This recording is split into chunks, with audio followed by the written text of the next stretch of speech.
부활의 몸으로 영원히 살게 됩니다. 하나님께서 사람을 만드실 때 일정 기간 존재하다가 폐기되는 존재가 아니라 영원한 존재로 창조하셨습니다. 이는 하나님의 영원성에 근거합니다. 그런데 죄로 인해서 사람에게 죽음이 왔잖아요. 죽음이란 기본적으로 분리의 개념이에요.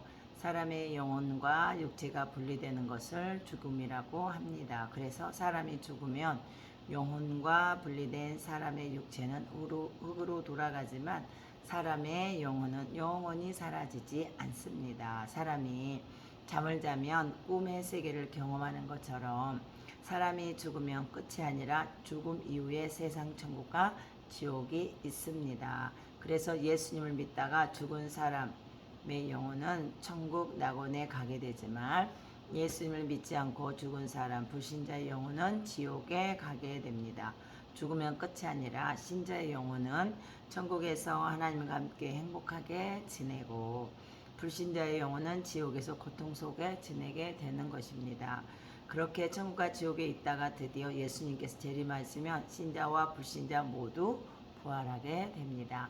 사람이 부활을 하면 부활체의 몸을 갖게 되는데 이 부활체는 우리가 이 땅에서 가지고 있던 육체와는 완전히 달라요. 어떤 사람은 죽었을 때 화장을 하면 부활하지 못하는 것이 아닌가 걱정하는 사람들도 있습니다. 그러나 부활 때는 화장이든 매장이든 수장이든 전혀 상관없이 새로운 모습으로 부활을 합니다.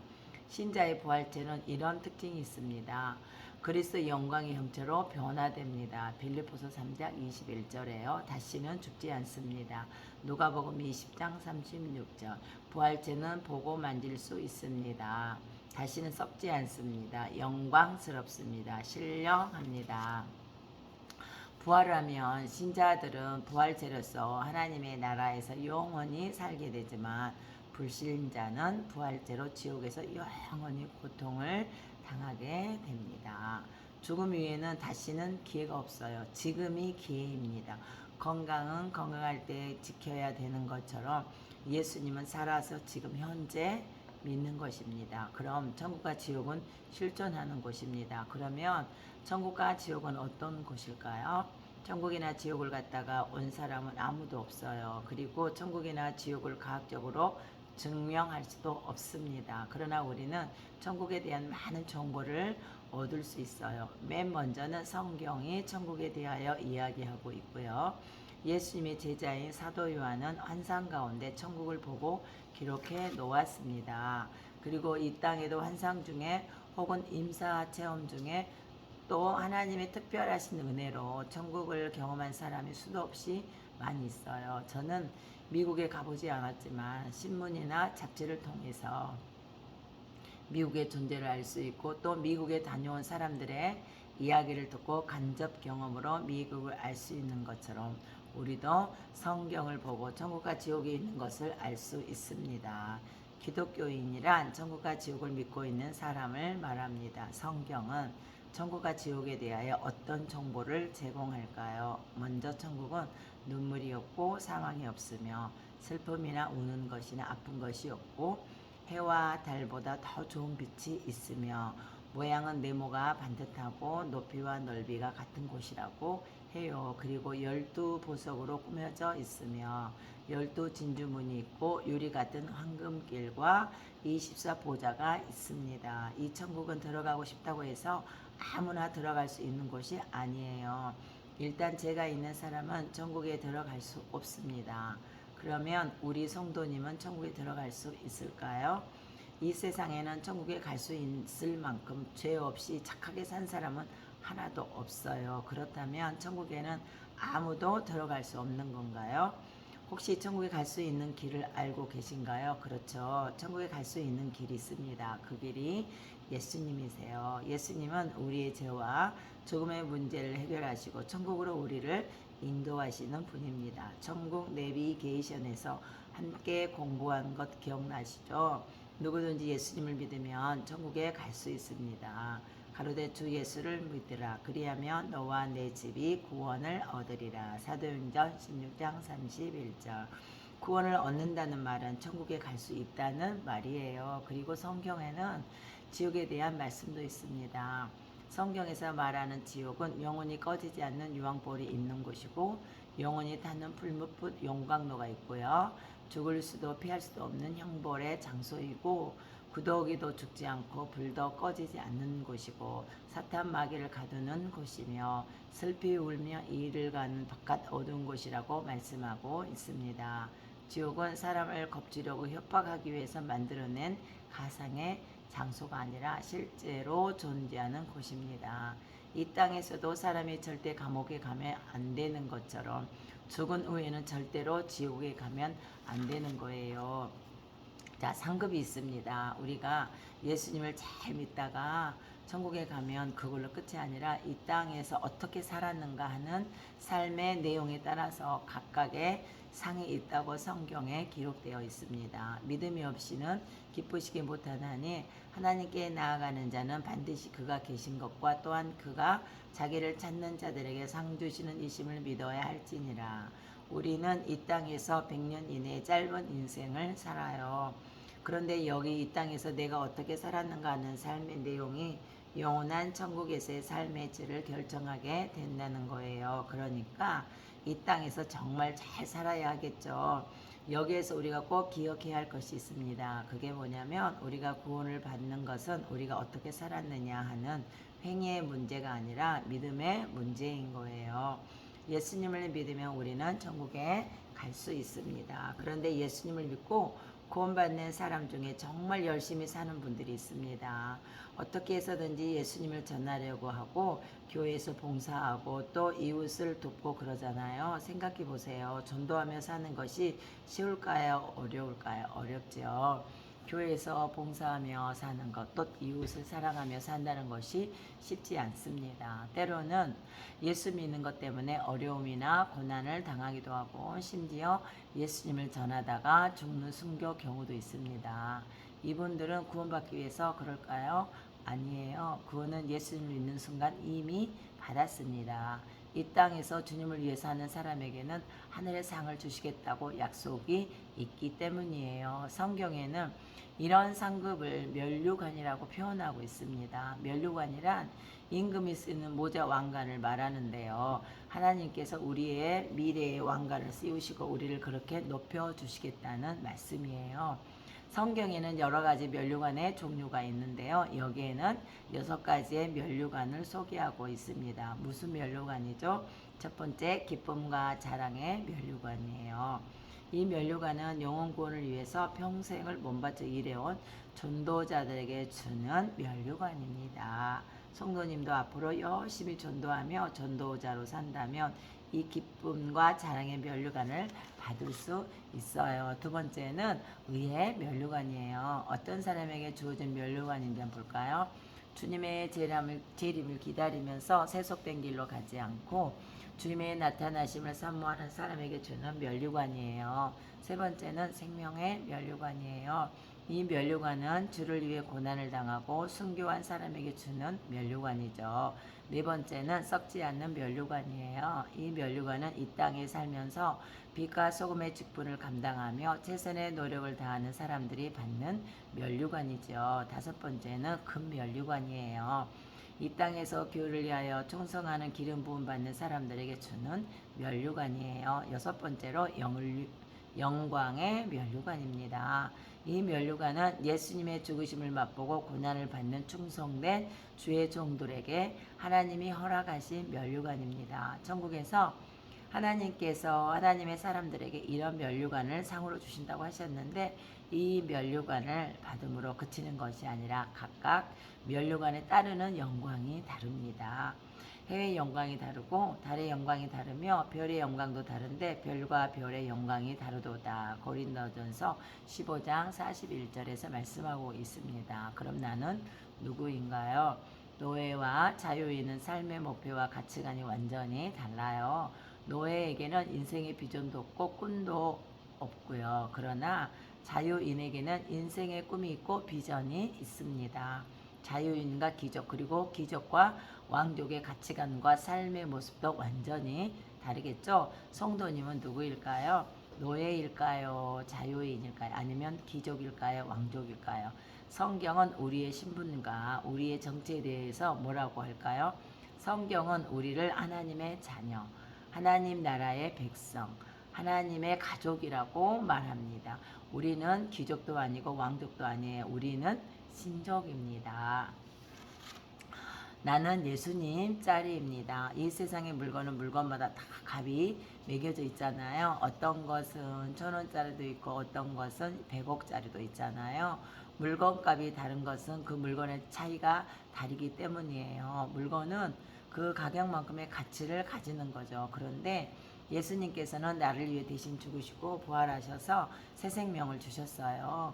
그러므로 우리의 가치는 예수님 짤이라고 할 수 있습니다. 우리를 위하여 예수님이 자기의 전부를 들여서 우리의 죄와 허물을 담당하신 거죠. 그래서 우리는 하나님 짤이고 왕족과는 비교할 수 없는 신족이에요.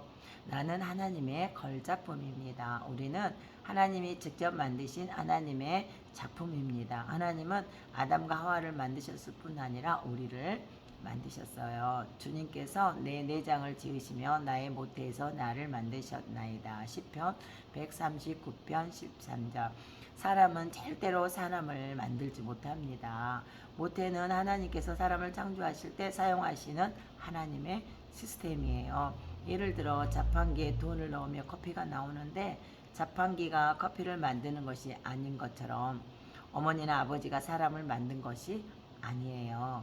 사람의 뇌나 손, 발, 눈, 심장 이런 것들은 사람이 만들 수 없거든요. 그리고 하나님은 성도님과 저를 만드실 때 하나님의 형상을 따라 만드셨습니다. 창세기 1장 26절에 보니까요. 하나님이 이르시되 우리의 형상을 따라 우리의 모양대로 우리가 사람을 만들고 그로 바다의 물고기와 하늘의 새와 가축과 온 땅과 땅에 기는 모든 것을 다스리게 하자 하시고 특별히 우리는 하나님의 유일성에 근거해서 만들어졌습니다. 그래서 우리는 오직 하나이며 비교할 수 없는 하나님의 걸작품 명품이에요. 나는 소유의 사람이 아니고 존재의 사람입니다. 아버지가 왕이면 나는 공주요 나는 왕자죠. 왕의 자녀는 재산이 얼마나 되는가 하는 것이 별로 중요하지 않습니다. 내가 얼마를 가졌느냐에 가치를 두는 소유의 사람이 아니라 내가 누구와 함께하는가에 가치를 두는 존재의 사람입니다. 우리는 하나님의 자녀이며 하나님 나라의 백성이에요. 그러므로 우리가 이 땅에서 얼마나 많이 가지고 있는가 하는 것은 별로 중요하지 않습니다. 나는 하나님이 함께 하시며 지켜주시는 하나님의 자녀이기 때문에 그래요. 재산이나 명예가 나를 지켜주지 않습니다. 아버지신 하나님이 나를 눈동자같이 지켜주시는 거예요. 그래서 우리가 추구해야 할 것은 하나님의 나라와 하나님의 의입니다. 그런즉 너희는 먼저 그의 나라와 그의 의를 구하라. 그리하면 내 모든 것을 너희에게 더하시리라. 마태복음 6장 33절. 나는 하나님을 아는 사람이 아니라 하나님과 관계 있는 사람입니다. 우리는 TV로 연예인이나 대통령을 볼 수 있잖아요. 어떤 팬들은 그 연예인의 많은 부분에 대하여 알고 있기도 하거든요. 그러나 문제는 그 연예인이나 대통령이 그 팬과는 별 관계가 없다는 것이죠. 나는 TV에서 대통령을 보고 그를 알지만 대통령은 나를 몰라요. 신앙 안에서도 이런 관계가 일어날 수 있습니다. 하나님에 대하여 아는 것하고 그분과 관계가 있는 것하고는 전혀 다르거든요. 하나님을 믿지 않아도 하나님에 대하여 알 수 있습니다. 하나님의 자녀는 그분에 대하여 아는 사람일 뿐 아니라 그분과 깊은 관계가 있는 사람이에요. 하나님을 알기는 하지만 그분과 관계없는 사람들이 있다고 성경은 말합니다. 그날에 많은 사람이 나더러 이르되 주여 주여 우리가 주의 이름으로 선지자 노릇하며 주의 이름으로 귀신을 쫓아내며 주의 이름으로 많은 권능을 행하지 아니하였느니까 할리까. 마태복음 7장 22절. 그때 내가 그들에게 밝히 말하되 내가 너희를 도무지 알지 못하니 불법을 행하는 자들아 내게서 떠나가라 하리라. 마태복음 7장 23절. 그럼 나는 어떻게 살 것인가? 가치관이 정말 중요하죠. 그렇다면 우리는 남은 인생 어떻게 살아야 할까요? 어떤 사람은 돈을 벌기 위해서 살고, 어떤 사람은 높은 주위에 오르기 위해서 살고, 어떤 사람은 업적을 남기기 위해서 살아가잖아요. 질문 하나 할까요? 무엇이 우리 인생에 가장 중요한 것일까요? 이런 생각을 한번 해볼까요? 우리가 언제 죽을지 알 수는 없지만 나의 인생이 3개월밖에 남지 않았다고 가정을 하고 생각해 봅시다. 3개월밖에 살 수 없다고 하는 사형 선고를 받고 죽음 앞에 서 있는 나에게 가장 중요한 관심사는 무엇일까요? 돈일까요? 건강일까요? 사랑일까요? 높은 지위나 명예일까요? 죽음 앞에 서 있는 사람에게 가장 중요한 관심사는 무엇일까요? 죽음 앞에서 미소 지을 수 있는 인생입니다. 죽음 앞에 섰을 때 미소를 지을 수 있는 인생이 있고 후회하는 인생이 있습니다. 죽음을 두려워하는 인생이 있고 오히려 죽음 이후의 삶을 기대하는 인생이 있습니다.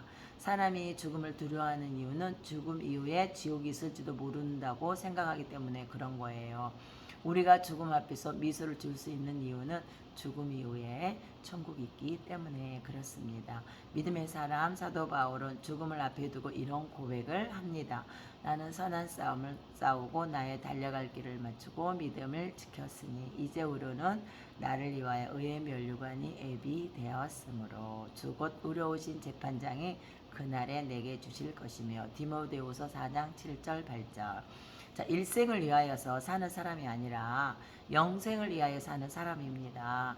이 세상에는 일생을 위하여 사는 사람이 있고 영생을 위해 사는 사람이 있습니다. 만일 이 세상이 끝이고 죽음 이후의 세상이 없다면 우리는 헛것을 믿는 것이죠. 예수님을 믿는 사람들은 눈에 보이는 일생을 위하여 사는 사람들이 아니라 눈에 보이지 않는 영원한 세상을 위해서 사는 사람들이에요. 일생을 위해서 사는 것보다 영생을 위하여 사는 것이 훨씬 가치 있는 일입니다. 왜냐하면 일생은 짧고 영생은 영원하기 때문에 그렇죠. 천국의 스타가 되는 인생입니다. 이 세상에도 스타가 있듯이 천국에도 스타가 있습니다. 어떤 사람이 천국의 스타일까요? 성경을 보면 지혜 있는 자가 궁창 하늘의 별과 같이 빛날 것이며 많은 사람을 옳은 대로 돌아오게 한 자는 별과 같이 영원토록 빛날 것이라고 말씀하고 있습니다. 많은 사람을 옳은 대로 돌아오게 한다는 말이 무슨 말일까요? 옳은 대로 돌아오게 한다는 말은 진리로 돌아오게 한다는 말이에요. 다시 말하면 하나님의 말씀으로 전도한다는 말이죠. 이 세상에서 전도하는 사람이 나중에 천국의 스타가 될 것입니다. 이 세상 스타의 인기는 사그라지지만 천국의 스타는 영원하죠. 믿음의 부자로 사는 인생입니다. 이 세상에서 부자가 대우를 받잖아요. 그래서 누구든지 부자로 사는 인생을 소망합니다.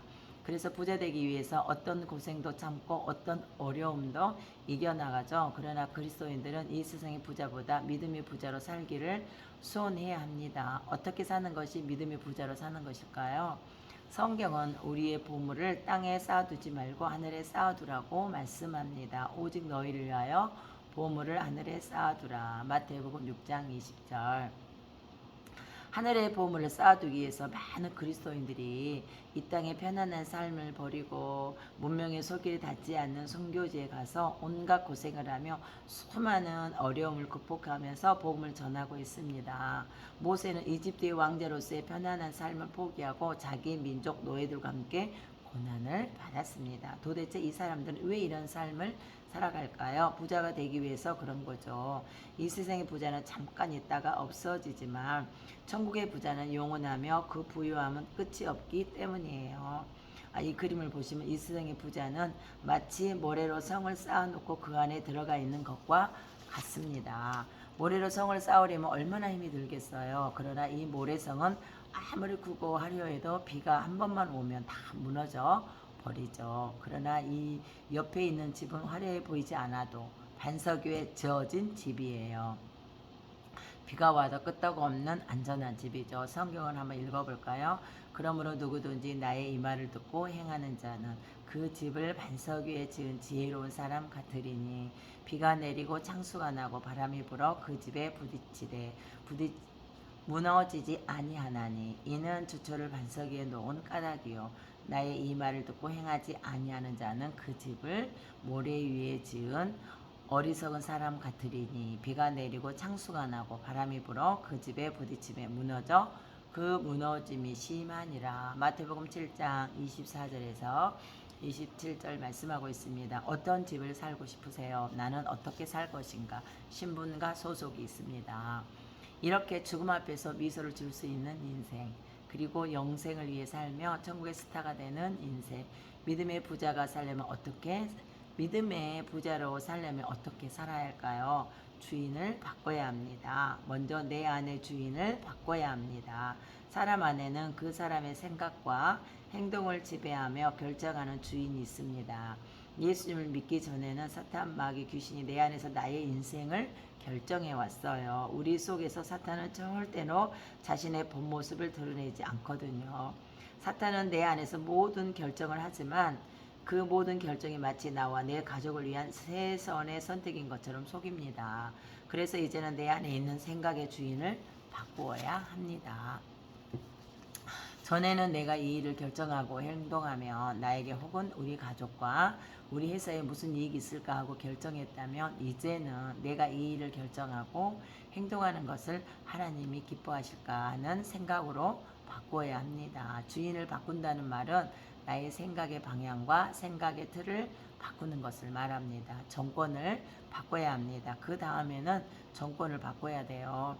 북한 공산 정권 아래에 있으면 국민들이 고통을 받는 것처럼 사탄의 정권 아래에 있으면 이 땅에서 고통을 겪으며 살아가게 되거든요.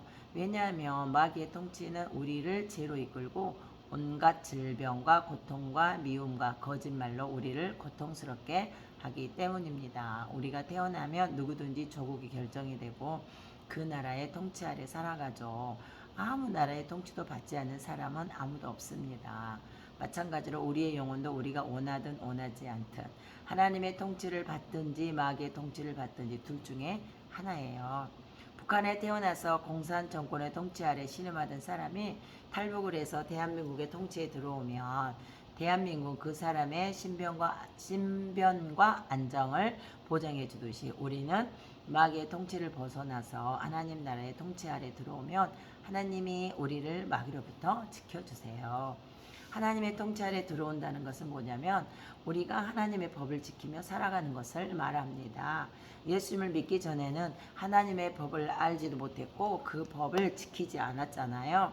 그리고 우리의 마음이 시키는 대로 하고 살았습니다. 내 마음이 시키는 대로 사는 것이 아무것도 아니고 괜찮은 것 같아도 사실 잘 살펴보면 그것이 마귀의 법을 지키는 것이며 마귀의 통치 아래 있다는 증거입니다. 마귀는 우리의 마음을 움직여서 죄를 짓도록 하기도 하지만 내가 착하게 살기만 하면 구원받을 수 있다는 생각을 넣어서 하나님을 의지하지 않고 예수님을 믿지 못하도록 만들죠. 중력의 법칙을 버려야 합니다. 다음에는 중력의 법칙이라는 것이 있습니다. 중력의 법칙은 만유인력의 법칙이라고도 해요. 모든 물건은 아래로 떨어지는데 그 이유는 지구의 중력이 그 물건을 잡아당기기 때문이잖아요. 우리가 예수님을 믿고 내 안의 주인을 바꾸고 마귀의 정권을 하나님의 정권으로 바꾸려고 하면 마치 중력의 법칙이 작용하는 것처럼 나의 습관과 속성이 나를 자꾸 끌어내리려고 한다는 거예요. 그래서 신앙생활을 못하도록 하고 자꾸 끌어내려서 옛날의 습관대로 살도록 잡아다니죠. 우리가 예수님을 믿고 나서도 금방 변화되지 않는 가장 큰 이유는 중력의 법칙 때문일 거예요. 그러나 우리의 애속성이라는 것은 폐잔병의 저항일 뿐 결국 하나님의 능력 앞에 반드시 무릎을 꿇게 되어 있습니다. 유체 역학의 법칙을 세워야 합니다. 이 중력의 법칙을 이길 수 있는 법칙이 있습니다. 그게 유체 역학의 법칙인데요. 쇳덩어리로 만든 비행기가 하늘을 날아가는 것은 중력의 법칙으로 설명이 되지 않습니다. 어떻게 무거운 쇳덩이가 하늘을 날아갈 수 있을까? 그것은 비행기가 공기의 기류를 타고 날아가기 때문이에요. 무거운 비행기도 공기의 흐름을 타며 쉽게 날아갈 수 있는 것처럼 우리도 하나님의 능력을 의지하며 쉽게 습관을 버리고 행복한 신앙생활을 할 수 있거든요. 공기의 흐름을 타고 날아가는 법칙을 육체 역학의 법칙이라고 합니다. 그럼 나는 어떻게 살 것인가. 축복과 저주 국가가 있는데요. 우리나라 대한민국은 100년 전만 하더라도 세계에서 가장 가난한 나라 중에 하나였습니다. 그러나 기독교가 들어와서 복음이 전파되기 시작하면서 우리나라는 부강해지고 융성해지기 시작했습니다. 그리고 한국 기독교의 최대 전성기라 할 수 있는 1970년부터 1990년까지 20년 동안 한국은 최고의 발전을 이루었습니다. 우리나라의 발전을 세계는 기적이라고 할 정도예요. 그런데 성경을 보면 하나님을 사랑하고 하나님의 말씀을 지키는 사람들에게는 복을 주시겠다는 말씀이 있습니다. 그리고 신기하게도 그 말씀대로 하나님을 믿는 나라나 개인들은 복을 누리며 부강하고 잘 살았어요. 내가 내 하나님 여호와의 말씀을 삼가 듣고 내가 오늘 내게 명령하는 그의 모든 명령을 지켜 행하면 내 하나님 여호와께서 너를 세계 모든 민족 위에 뛰어나게 하실 것이라. 내가 내 하나님 여호와의 말씀을 청종하면 이 모든 복이 내게 임하며 내게 이르리니 성읍에서도 복을 받고 들에서도 복을 받을 것이며 내 몸의 자세와 내 토지의 소산과 내 짐승의 새끼와 소와 양의 새끼가 복을 받을 것이며 내 강주리와 떡반죽 그릇이 복을 받을 것이며 내가 들어와도 복을 받고 나가도 복을 받을 것이니라. 신명기 28장 1절에서 6절 말씀. 이것은 세계의 역사가 다 증명하는 거죠. 미국, 영국, 노르웨이, 스웨덴, 핀란드 등 많은 선진국들이 기독교 국가이거나 기독교인들이 많은 나라들이 있습니다. 반면 기독교를 믿지 않고 미신이나 우상을 섬기는 아프리카의 대다수 나라들은 못 살고 가난한 나라들이죠. 그런데 더 놀라운 것은 처음에는 기독교 국가로 출발했지만 나중에 기독교를 배척한 러시아, 북한 등 이런 나라들은 기독교 국가였을 때에는 대단한 영광을 누렸지만 기독교를 배척하면서 그 영광과 번영이 사라진 것을 볼 수 있습니다. 놀랍기도 하고 무섭기도 하죠. 내가 만일 내 하나님 여호와의 말씀을 순종하지 아니하여 내가 오늘 내게 명령하는 그의 모든 명령과 규례를 지켜 행하지 아니하면 이 모든 저주가 내게 임하며 내게 이를 것이니 내가 성읍에서도 저주를 받으며 들에서도 저주를 받을 것이요 또 내 강조리와 떡반죽 그릇이 저주를 받을 것이요 내 몸의 소산과 내 토지의 소산과 내 소와 양의 새끼가 저주를 받을 것이며 내가 들어와도 저주를 받고 나가도 저주를 받으리라. 신명기 28장 15절에서 18절. 그럼 나는 어떻게 살 것인가? 역사가 증명하거든요. 지금도 세계 선진국의 96%가 기독교 국가예요. 안타까운 것은 영국이나 미국이나 유럽의 여러 국가들이 점점 기독교 정신을 잃어버리고 이슬람으로 바뀌어가고 또 동양의 신비 종교에 관심을 가지기 시작하면서 그들의 본연과 풍요가 사라져가고 있다는 사실입니다. 만일 우리나라도 기독교가 쇠퇴하기 시작한다면 하나님의 축복도 살아갈 것이 명백합니다. 이것은 역사가 증명하고 있습니다. 그럼 나는 어떻게 살 것인가? 저주와 축복, 이 축복과 저주 개임. 자, 마지막으로 국가만 기독교 국가가 복을 받은 것이 아니라 개인도 하나님을 믿을 때 복을 받는다는 것을 말씀드리고 싶습니다. 이 자료는 미국 교육위원회에서 발표한 자료인데요. 미국 교육위원회가 미국의 영성 있는 두 사람의 가계도를 조사했대요. 한 사람은 요나단 에드워즈라는 사람이에요. 요나단 에드워즈는 미국에서 아주 유명한 프리스턴 신학대학교의 설립자예요.